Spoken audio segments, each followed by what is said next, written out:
Bien, bueno, pues vamos a hablar acerca de lo que es la distribución muestral y pues bueno, de entrada vamos a comentar cuáles son los pasos de un estudio estadístico, lo cual es importante para poder comprender específicamente en qué consiste el proceso de inferencia estadística. Los primeros pasos definitivamente son el ir planteando de alguna manera pues las evidencias necesarias que nos ayuden a determinar una hipótesis sobre una determinada población. Esto es, algunas conjeturas preliminares que nosotros podamos establecer de manera anticipada con respecto al comportamiento de la media de esa población de estudio, con respecto también a qué tan dispersos están los datos, o sea, qué tan fuerte es la desviación estándar de los mismos, o bien cómo se comportan las diferentes proporciones poblacionales de esa población de estudio. Es decir, cuáles cumplen o no con una determinada característica o qué proporción de esa población cumple con tal o cual característica, que también eso sería muy importante. Después, ya que nos hicimos esas conjeturas, ya que más o menos planteamos qué es lo que nosotros esperaríamos visualizar a partir de esas conjeturas, es que empezamos a darle vida al plan. ¿Y eso en qué consiste? En empezar a recoger los datos. ¿Sí? Ahí es importante considerar con base a las características de la población, con base también a los objetivos de estudio que nosotros nos habremos de plantear, bueno, pues vamos a determinar también cuál será el tipo de muestreo específico que nos será más útil para llevar a cabo nuestro estudio inferencial. Ahí tenemos algunos ejemplos de las hipótesis que nos podemos plantear. Los fumadores tienen más bajas laborales que los no fumadores y eso pues por obvias razones, ¿no? Por la cuestión de las enfermedades, sobre todo cuando estamos hablando de fumadores crónicos. ¿En qué sentido? Un mayor número de incidencias que la gente que no fuma, tiempo medio, es decir, van menos tiempo al trabajo. Hay que plantear específicamente cuáles serían las injerencias que nosotros pudiéramos llegar a considerar justamente para que nuestro estudio también sea completamente específico. ¿De acuerdo? Por ejemplo, aquí nos dice qué individuos pertenecerán al estudio muestral. Eso es importante cuando estamos decidiendo entre un tipo de muestreo y otro. Sí, evidentemente tendríamos que considerar fumadores y no fumadores en edad laboral para que pudiéramos también apreciar las diferencias que existen entre un grupo de control y un grupo de fumadores, ¿no? El grupo de control en donde evidentemente la gente no fumara y el otro en donde pues sí tuvieran las características que nosotros nos estamos inquiriendo de la población. Y criterios de exclusión. ¿Cómo se eligen? Descartamos los que padecen enfermedades crónicas porque esos sabemos que evidentemente pues tienen una vida laboral más irregular o los consideramos. Una vez más, pues dependiendo de cuál sea el objetivo de estudio, pero lo que sí es cierto es que tenemos que tener mucha claridad respecto a cuáles son, de alguna manera, las características de los elementos de la población para evitar cualquier tipo de sesgo. Si nosotros visualizamos y tenemos conocimiento desde un inicio que hay gente que ya está enferma y pasamos por alto esa situación, bueno, pues probablemente nuestro estudio no esté perfectamente bien estructurado. ¿Sí? Por eso se vuelve muy, muy importante que analicemos perfectamente bien las características de la población, que sepamos qué es lo que nosotros pretendemos comprender a partir del análisis estadístico y en consecuencia determinemos la muestra adecuada para nosotros en cada caso. Muy bien, aquí vemos algunas otras pequeñas características que también son importantes referentes al muestreo. El número de bajas que se ha dado últimamente, eh, el tiempo de duración de cada una de esas bajas que también van a ser importantes para llevar un conteo y posteriormente hacer un estudio descriptivo y, ¿por qué no?, diferenciarlos también por sexo, sector laboral o analizar algún otro factor que pueda ser peculiarmente importante y que yo considere que puede pues arrojarme luz interesante para poder plantear unas conclusiones más o menos eficientes. Bueno, continuando entonces con las fases del estudio estadístico, ya decíamos, hay que recoger los datos, practicar el muestreo, evidentemente tenemos nosotros que buscar cuáles son las técnicas descriptivas más adecuadas para poder describir y resumir esa información, para poderla presentar inclusive también. Vamos a hacer tablas de contingencia en donde determinemos de alguna manera o discriminemos la gente que fuma de la que no fuma. A lo mejor probablemente los categoricemos en diferentes subgrupos con base al número de cigarrillos al día que están fumando esas personas. Hagamos tablas para hombres y para mujeres. Hagamos también cuadros comparativos para la gente que trabaja en las diferentes áreas operativas de la empresa.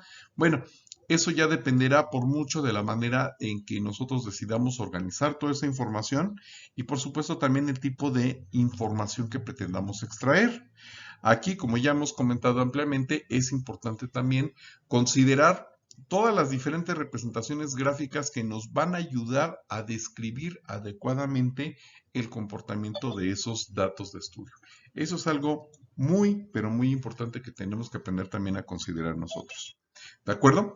Posteriormente, ya que tenemos toda esa etapa descriptiva concluida, ya que pudimos resumir y representar gráficamente toda esa información, es donde empieza auténticamente la fase de la estadística inferencial, ya que precisamente es ahí en donde vamos a ir planteando nosotros ciertos elementos que nos van a permitir hacer conjeturas respecto a la población en su conjunto. De entrada nos dice, es necesario realizar una inferencia sobre la población. Y esa inferencia la vamos a hacer justamente valiéndonos de las observaciones que nosotros recabamos a partir de la muestra. Por ejemplo, en este caso nos dice, los fumadores están de baja al menos 10 días por año, más de medio día que los no fumadores. ¿Y de dónde establecimos ese patrón de comportamiento? Pues básicamente lo vamos a establecer nosotros de las observaciones que hagamos en la muestra. Si decimos que son 10 días por año, es porque evidentemente le hemos dado seguimiento a una muestra y apreciamos nosotros ese comportamiento. Evidentemente también es muy importante observar, no solamente en una muestra, sino probablemente en 2 o en 3, para que también podamos tener acceso al comportamiento de la desviación estándar, que es un dato muy importante porque nos va a hablar acerca de qué tantas diferencias hay con respecto al comportamiento de todos los elementos de la muestra y ese referente promedio. Eso es algo muy importante. Habrá que recordar también que en la medida en que la desviación estándar, es más chica, bueno, pues eso implicaría que los datos, en este caso el comportamiento de los fumadores, tendería a ser más homogéneo, más parecido, más cercano entre sí. En caso contrario, si vemos que la desviación estándar es un tanto elevada, bueno, pues entonces ahí pudiéramos nosotros también inferir que el comportamiento de los miembros de esa muestra, en primera instancia, pues también tiende a ser un tanto diferente. Consecuentemente, también esperaríamos lo mismo para el comportamiento de la media y desviación estándar poblacionales. ¿Sí? De esta manera, precisamente cuando lo que nosotros intentamos hacer es una estimación de los estadísticos, es decir, de las medidas de la muestra hacia la población, bueno, pues podemos considerar también un cierto nivel de error o nivel de significancia estadística, que se recomienda que no sea mayor al 5%. ¿Sí? Y eso lo que nos va a permitir es evidentemente mejorar nuestra asertividad y poder hacer estimaciones hacia la población que pues pudieran resultar exitosos y muy útiles para los estudios que nosotros llegamos a realizar posteriormente. Obviamente, si tenemos un nivel de significancia del 5%, es decir, un nivel de error del 5%, entonces tendremos un nivel de confianza del 95%. Si el nivel de significancia es del 3%, bueno, pues podemos llegar a tener un nivel de confianza del 97%. El nivel máximo de confianza es del 99% y consecuentemente el de significancia es de tan solo el 1%. Ahora, es ahí en donde surge precisamente el concepto de lo que son las distribuciones muestrales.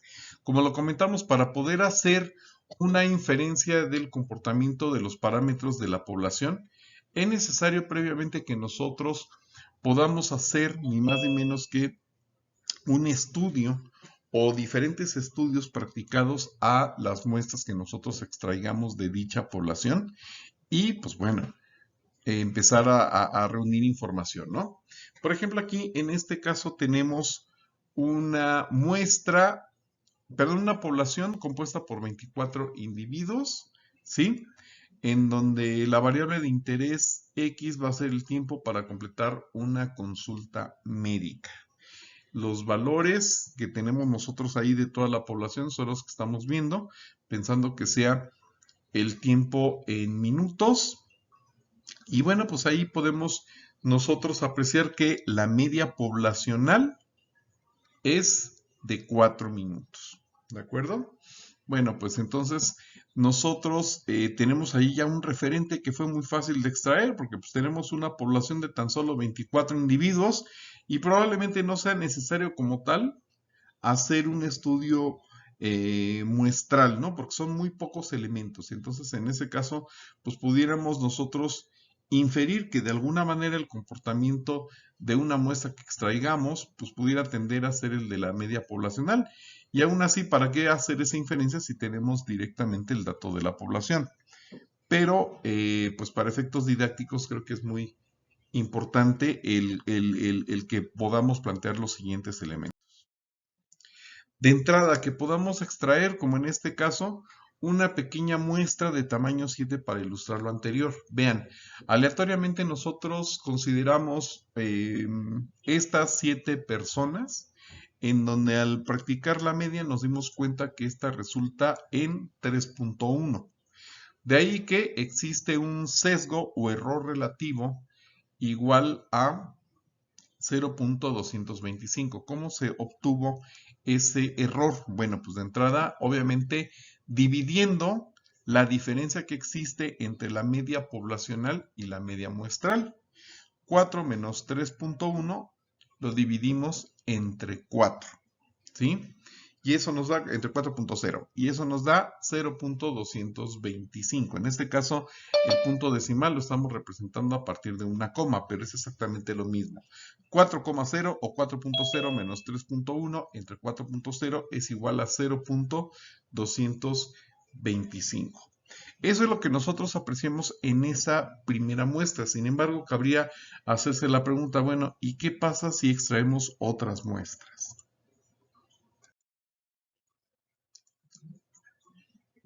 Bueno, pues aquí vemos que podemos nosotros obtener ni más ni menos que otra muestra partiendo de las 7 primeras observaciones, 5.1, 1.0, 0.9, etc.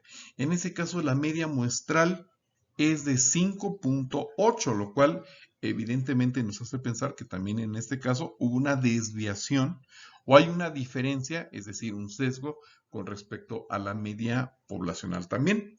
Y vean qué es lo que pasaría si nosotros pudiéramos extraer todas las muestras posibles de tamaño 7, que de entrada ya sabemos que esas las obtenemos a partir del análisis combinatorio, y eso nos da 346.104 posibilidades. Y vean, si nosotros graficamos justamente esas medias, nos estaríamos dando cuenta de que el comportamiento tendería a ser más o menos como el que estamos viendo nosotros en pantalla. Ese sería el comportamiento esperado de la distribución de las medias de todas las diferentes muestras de tamaño 7 observables de esa población. Vean cómo se observa un comportamiento muy parecido al de la curva normal de probabilidad. Aquí estamos viendo, por ejemplo, nos dice para todas las muestras de tamaño 7 y 17. Vean, por ejemplo, cuál es la diferencia entre el comportamiento.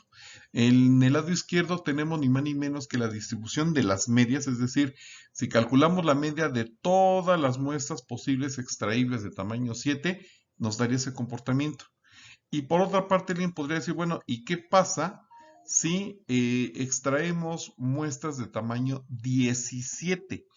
Habrá que recordar que nuestra población consta de 24 elementos, entonces una muestra más pequeña nos da un comportamiento normalizado, mientras que una muestra más grande y muy parecida, muy asemejada al tamaño de la población, nos daría el comportamiento que estamos viendo nosotros del lado derecho, el cual pues ya guarda unas diferencias significativas en cuanto al comportamiento estandarizado de las muestras más pequeñas, como se pueden dar cuenta. Eso nos lleva a pensar que si a la muestra del ejemplo anterior le añadimos nuevos elementos, obviamente la media muestral cambia. Se aproxima más al valor de la media poblacional, ¿sí? Que eso es justamente lo que estaríamos viendo nosotros aquí. Entre más grande sea el tamaño de esa muestra, bueno, pues también vamos a esperar que, por obvias razones, el valor esperado de la muestra, de la media, perdón, de esa muestra, tienda a ser más parecido al de la media poblacional. Y aquí justamente estamos viendo cuál sería el comportamiento esperado de las medias de esas 24 muestras extraíbles de tamaño 17, el cual, si ustedes recuerdan, el valor de la media poblacional es de 4.0. Entonces estamos viendo aquí que ese comportamiento tiende a ser mucho más parecido a el de la media poblacional.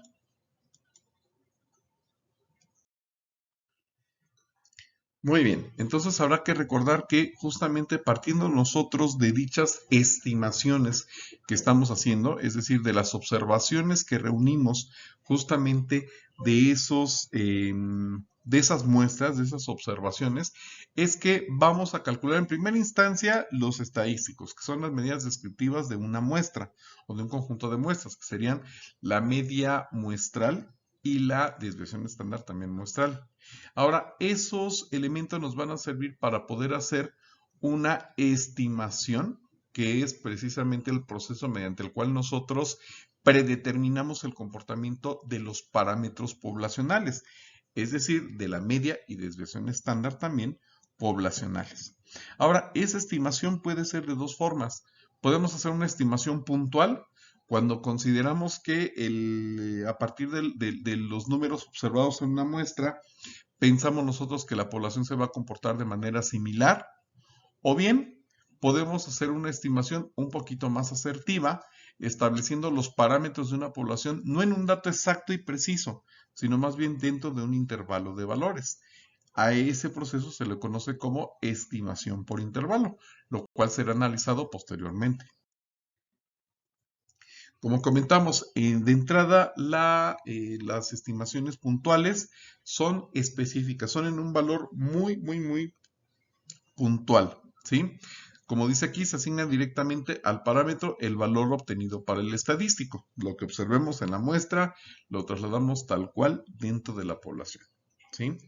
Ahora nos dice aquí, constituye la inferencia más simple que se puede realizar, asignar el parámetro, el valor del estadístico que mejor sirva para estimar. Y las condiciones para que ese estimador sea el adecuado. Pues número uno, la carencia de sesgo, ya vimos lo que es el sesgo, la diferencia que existe entre la media muestral y la poblacional. Obviamente un estimador será insesgado si su valor esperado coincide con el del parámetro a estimar, es decir, con el de la media poblacional. La consistencia también es otro requisito muy importante. Un estimador será consistente si, conforme aumenta el tamaño muestral, su valor se va aproximando al del parámetro. Evidentemente, ese es otro punto muy importante. La eficiencia. Dados dos posibles estimadores, diremos que el primero es un estimador más eficiente que el segundo, si cumple que el primer estimador tiene una varianza menor que el segundo, que eso es básicamente lo que hemos estado comentando también nosotros hace rato, ¿no?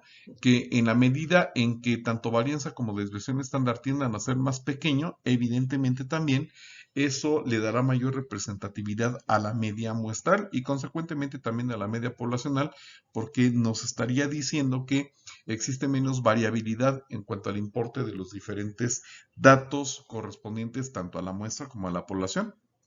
Por último, el criterio de suficiencia. Un estimador será suficiente si utiliza toda la información muestral disponible. Si no tenemos acceso a toda la información, entonces muy probablemente estemos utilizando un estimador un poquito sesgado y consecuentemente no muy útil.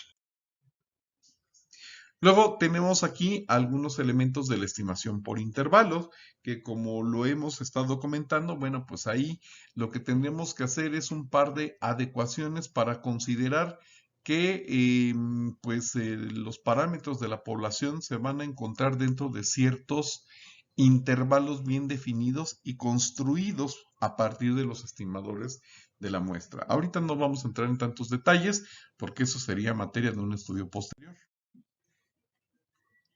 Decíamos aquí básicamente lo que nosotros podemos considerar en el tema de la estimación es que, bueno, pues podemos estimar partiendo de una muestra, de una media muestral, perdón, la media poblacional, es decir, de X barra podemos estimar el valor de mu, o a partir de los datos observados en las proporciones muestrales, P, podemos hacer inferencias con respecto al comportamiento de la proporción poblacional, que se denota por medio de una letra P mayúscula o de la letra griega pi, que también eso sería otro elemento descriptivo de un parámetro. Distribución muestral de la media. Ahora sí que vamos a empezar desde el principio a ejemplificar en qué consiste este procedimiento. Nos dice aquí que es la distribución de todas las medias posibles que surgen si en realidad se seleccionaran todas las muestras posibles de cierto tamaño. Es decir, es una distribución de frecuencias, no de valores brutos, sino de medias de la muestra, donde cada media de la muestra está basada en una muestra aleatoria de n valores brutos. Es prácticamente lo que habíamos visto hace rato. Teníamos una población de tamaño 24, si se acuerdan ustedes, en donde hacemos ciertas extracciones de tamaño 7 y observábamos cuál era el comportamiento de todas las medias de todas las muestras, ¿no? Para poderlas comparar entre sí. Nos dice aquí que la media muestral es imparcial porque la media de todas las medias muestrales posibles de una muestra es igual a la media poblacional mu. En pocas palabras, lo que nos faltó hacer hace rato era precisamente este paso. Ya que teníamos todas las posibles medias de todas las diferentes muestras, lo que teníamos que hacer para conseguir ese estimador era justamente obtener el promedio de todas las medias muestrales. Y el error estándar de la media es el valor de la desviación estándar de todas las medias muestrales posibles. Es decir, expresa cuánto varía la media muestral entre una muestra y la otra. ¿De acuerdo? Ahora, ¿cuál es el procedimiento necesario para poderlo determinar? ¿Sí? Bueno, pues ahí estamos viendo que dos cosas de entrada. Número uno, estamos partiendo de que hay que analizar perfectamente bien cuál es el tamaño de la población de estudio. Eso es algo bien importante que sobre todo en estadística siempre vamos a considerar que cuando nosotros hablamos de una población de tamaño 30 o superior, hablamos de una población grande. Siempre por definición, automáticamente cuando veamos que tenemos una población igual o mayor a 30, con 30 o más elementos, va a ser considerada una población grande. Y consecuentemente lo que nosotros vamos a utilizar para poder conocer áreas bajo la curva y demás elementos va a ser la distribución normal, es decir, la distribución Z, ¿de acuerdo? Como lo estamos viendo en pantalla. Nos dice aquí que la distribución normal tiene un promedio teórico de 0 y una desviación estándar teórica de 1.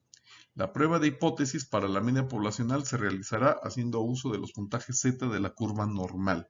Si se acuerdan ustedes, hace rato habíamos determinado el error muestral justamente practicando esta diferencia que estamos viendo aquí, en donde Z, es decir, la puntuación estándar, en medidas de desviación estándar, era igual a la diferencia existente entre la media muestral y la media poblacional, dividida entre la desviación estándar. ¿De acuerdo? Y por otra parte, cuando estamos hablando de una población pequeña, es decir, de tamaño inferior a 30, en vez de utilizar la distribución normal, vamos a utilizar la llamada distribución T de student, que es precisamente la válida para poder encontrar las áreas bajo la curva correspondientes a poblaciones pequeñas de tamaño inferior a 30. Aquí podemos encontrar alguna pequeña diferencia o relativa diferencia con respecto a determinados autores. Para algunos son 30, para algunos otros son inclusive 20, ¿no? Me ha tocado ver algunos libros que manejan poblaciones grandes, aquellas que sobrepasan los 20 elementos. Y bueno, ahí vemos que la forma de calcular precisamente ese esa puntuación estándar, como se pueden dar cuenta ustedes, varía un poquito. Hacemos también el cálculo de la diferencia entre la media muestral y la poblacional, x barra menos mu, y esta vez la dividimos entre la raíz cuadrada de la varianza entre el tamaño de la muestra, ¿de acuerdo? Entre n. Eso es lo que vamos a hacer nosotros y esa sería la diferencia principal entre ambos tipos de poblaciones, grandes y pequeñas.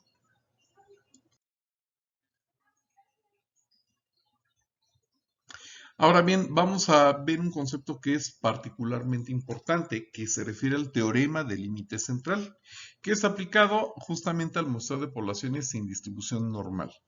Nos dice que se dispone que cuando menos el tamaño de la muestra, es decir, el número de valores en cada muestra, es lo bastante grande, es decir, n mayor o igual a 30, la distribución muestral de la media tiene una distribución aproximadamente normal.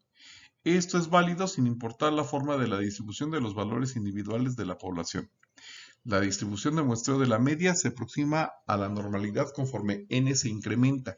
Y si se acuerdan ustedes, eso lo habíamos visto hace rato, otra vez con la población, que teníamos de 24 elementos y que teníamos una gran cantidad de muestras, ¿no? Teníamos muchísimas muestras y ahí veíamos que justamente el comportamiento de la media de todas esas muestras se aproximaba mucho al comportamiento de una distribución normal y eso a pesar de que nuestra población no llegaba a los 30 elementos, ¿sí? Continuando, nos dice que para la mayor parte de las distribuciones poblacionales, sin importar su forma, la distribución muestral de la media tiene una distribución aproximadamente normal cuando se seleccionan muestras de por lo menos 30 elementos.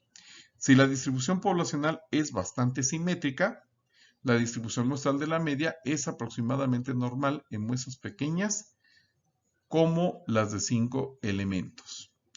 Esto evidentemente, pues cuando sabemos que nuestros datos están distribuidos de una manera armónica, ¿no? Cuando no hay grandes variaciones o no están muy cargados a los extremos de la distribución de frecuencias, es decir, de los valores muy extremos, o muy bajos o muy elevados.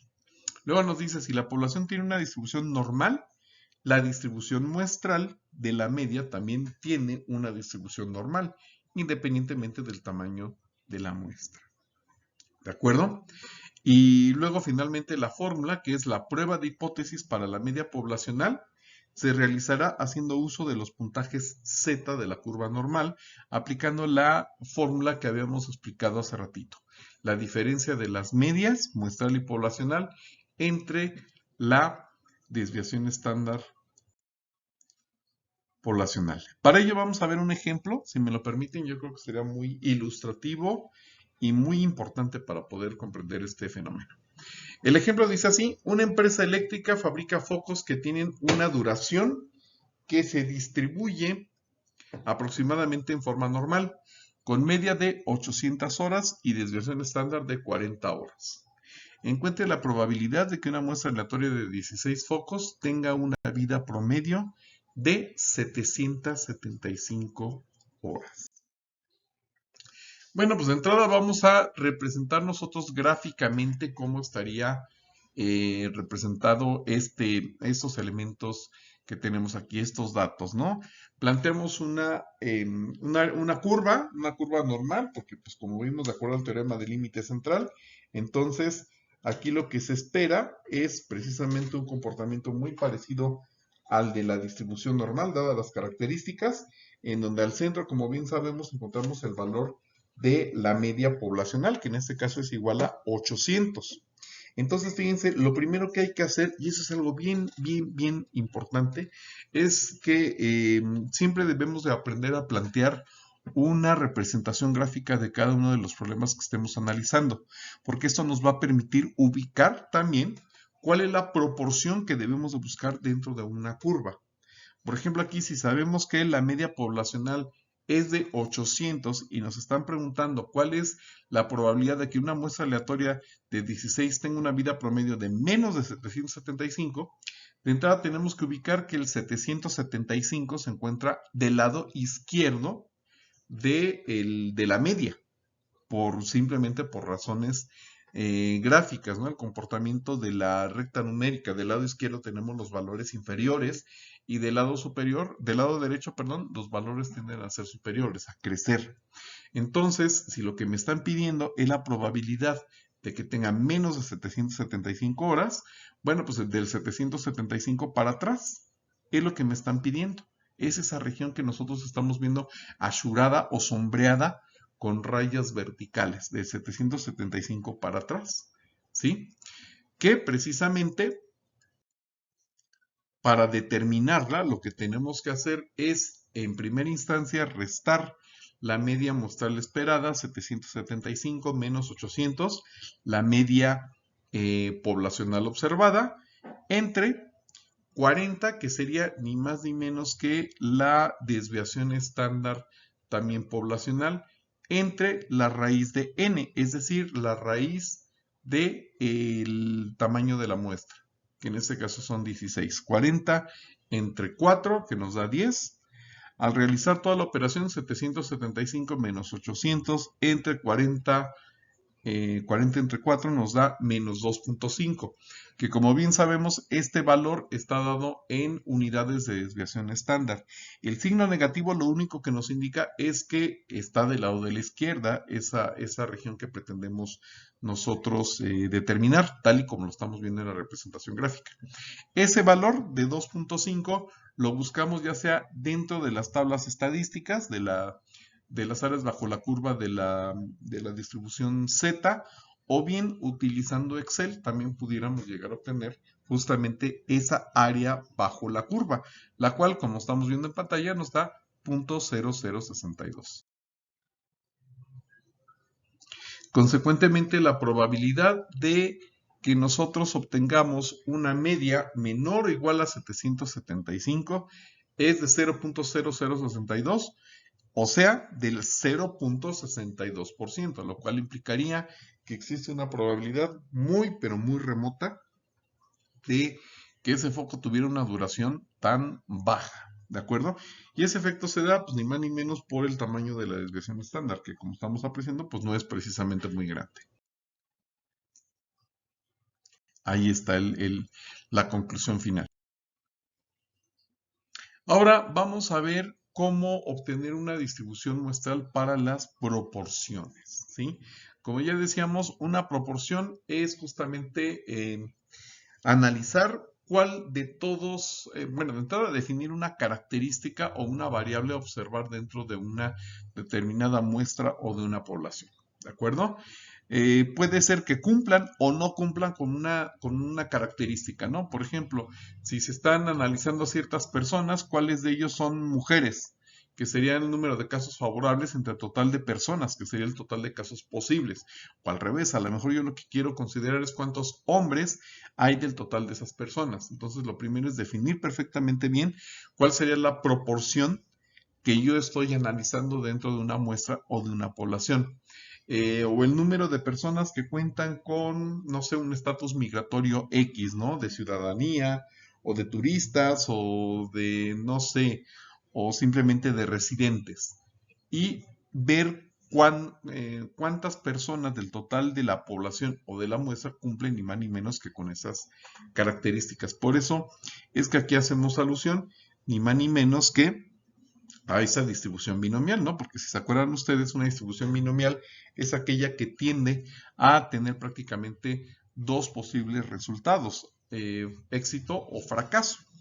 Es por ello que para calcular ni más ni menos que el error estándar de la proporción, tenemos que considerar la raíz cuadrada de la multiplicación de la probabilidad de éxito por la probabilidad de fracaso, es decir, P por Q, y dividirlo entre el tamaño de la muestra. Consecuentemente, el contraste de hipótesis, vean cómo es muy parecido al de la media. Ahí restamos la diferencia que existe, ubicamos la diferencia, mejor dicho, entre la proporción muestral y la proporción poblacional, y eso lo dividimos entre el error estándar de la proporción, es decir, entre la raíz de P por Q poblacionales entre N. Una vez más, yo creo que sería muy importante, muy interesante verlo a partir de un ejemplo. Nos dice aquí que se ha determinado que el 60% de los estudiantes de una universidad grande fuman cigarrillos. Si se toma una muestra aleatoria de 800 estudiantes, calcule la probabilidad de que la proporción de la muestra de la gente que fuma cigarrillos sea menor que 0.55. Entonces, en primera instancia, tenemos ahí nosotros los datos. Son 800 estudiantes, la muestra aleatoria de 800 estudiantes, la proporción poblacional, porque sabemos que del total de los estudiantes de la universidad, el 60% fuman, o sea, son muchísimos, ¿no? Y aquí lo que queremos ver es precisamente la probabilidad de que la proporción muestral sea menor al 55%, a 0.55, ¿de acuerdo? Una vez más, ubicamos, como les había yo comentado en primera instancia, la representación gráfica, la curva normal, que nos va a servir también para representar la distribución muestral de proporciones. Al centro ubicamos la proporción poblacional de 0.60. Una vez más, el valor deseado, el 0.55, está del lado izquierdo de la distribución y lo que me están pidiendo es justamente toda la región que antecede el 0.55. Sombreo el del 0.55 hacia atrás en lo ashuro, es decir, con el sombreado vertical, y esa es la región que tengo que ubicar directamente dentro de mis tablas estadísticas. ¿De acuerdo? ¿Cómo lo vamos a hacer? Bueno, pues aplicando exactamente también la misma formulita, ¿no? Vamos a considerar aquí la diferencia entre las proporciones muestral y poblacional, 0.55 prácticamente, menos 0.60 entre el error muestral, ¿no? La probabilidad de éxito, que en este caso es de que el alumnado fume, 0.60 por el complemento, que es el 40% que no fuma, dividido por el tamaño de la muestra. Y de todo ello obtenemos la raíz cuadrada. Eso nos da menos 2.92. Es decir, que el punto que nosotros pretendemos buscar, está ni más ni menos que a 2.92 unidades de desviación estándar del centro. Ese valor lo vamos a ubicar nosotros dentro de la tabla de áreas bajo la curva Z, la tabla estadística Z, o como comentamos también en Excel o en cualquier otra herramienta, buscamos a cuánto asciende ese valor. Y nos damos cuenta que eso es el valor esperado es de 0.0017, lo cual implica que existe una probabilidad del 0.17% solamente de que al extraer una muestra de 800 estudiantes, menos de 440 fumen cigarrillos, lo cual pues, es bastante triste, ¿no? Porque implica que pues van a fumar más. Evidentemente, si me da una probabilidad de tan solo el 0.17, ni siquiera el 1% de que esa gente fume menos o que menos del 55% fume, pues evidentemente quiere decir que desafortunadamente fuman muchos estudiantes. ¿De acuerdo? Bueno, pues como se pueden dar cuenta, este tema es muy importante para poder nosotros hacer inferencias. Cuando conocemos los parámetros de una población, pues definitivamente es muy, pero muy importante poder determinar previamente cuáles son los valores esperados que podríamos encontrar nosotros dentro de una distribución muestral de la media, como en este caso, y también como veremos un poquito más adelante, sustituyendo algunos valores o más bien modificando parcialmente estas fórmulas mediante un despeje, pudiéramos encontrar nosotros la manera de obtener ni más ni menos que la estimación puntual o por intervalo para la media o la proporción poblacional a partir de los datos observados justamente dentro de una muestra. Pero bueno, eso ya será materia de un estudio posterior.